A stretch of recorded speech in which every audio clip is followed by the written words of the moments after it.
Hello, in this video we're going to talk about one of the cool features in DLP.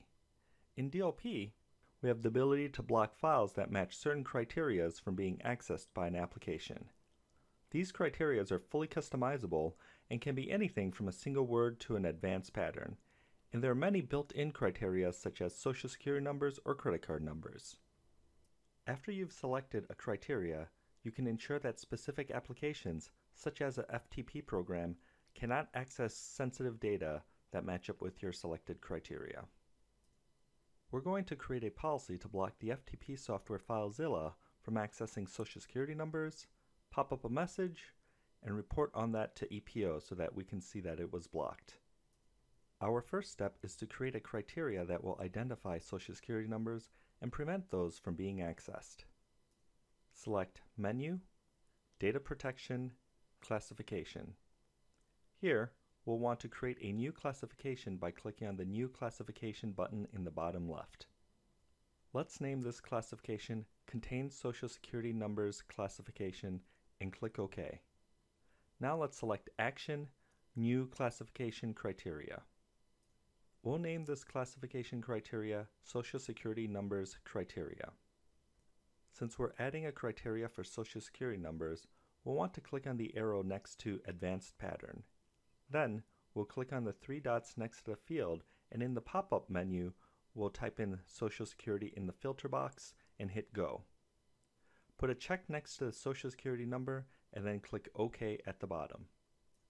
Now that that's assigned, you can click Save to save your criteria. Lastly, you'll have to save this classification by clicking on Actions, Save Classification. Now that we have our classification created, we can go to our DLP Policy Manager to assign this classification. Go to Menu, Data Protection, DLP Policy Manager.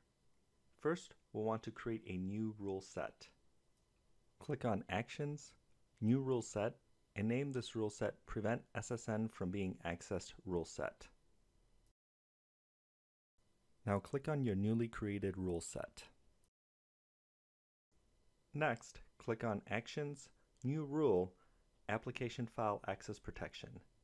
Let's name this rule Prevent SSN from being accessed rule.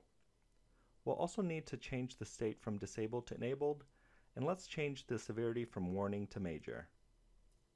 At the bottom section, we'll want to use our newly created classification.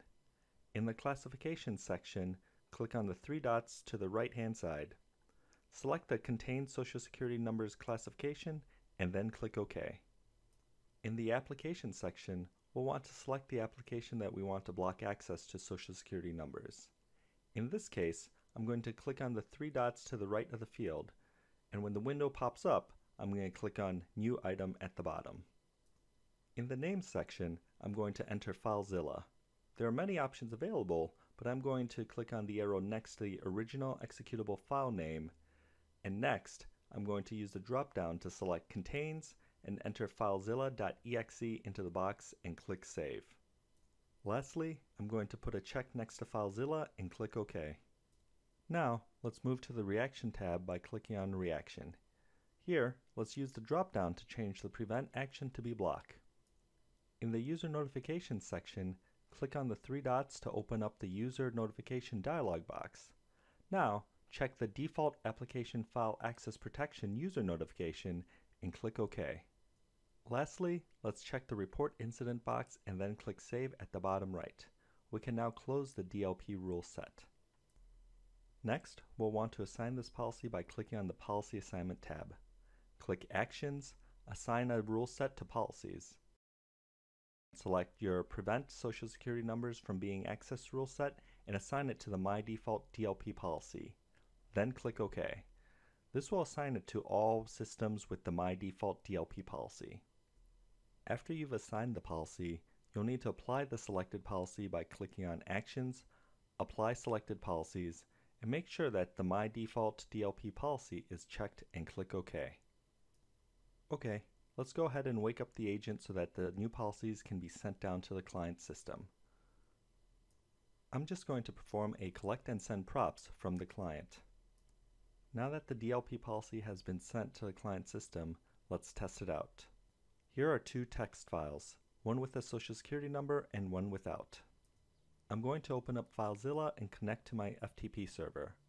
When I copy a file without a social security number, it will complete successfully.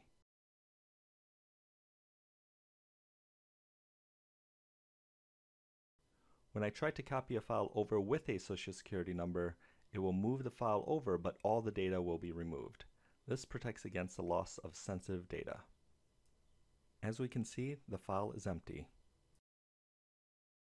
Even though McAfee DLP has blocked these attempts to copy, as an administrator, you'll want to see these blocked incidents. You can also configure the policy not to block and only report when a copy attempt is made. To review the incident, go to Menu, Data Protection, DLP Incident Manager. With the Incident Manager, you can see an overview of the incidents and you can click on an incident ID to see the details of the incident. As we can see, the Application File Access Protection rules provide you with a lot of flexibility as to what you can do. For example, you can create a rule that prevents multiple potentially dangerous applications from having access to sensitive data while ensuring that applications that require it will still have access.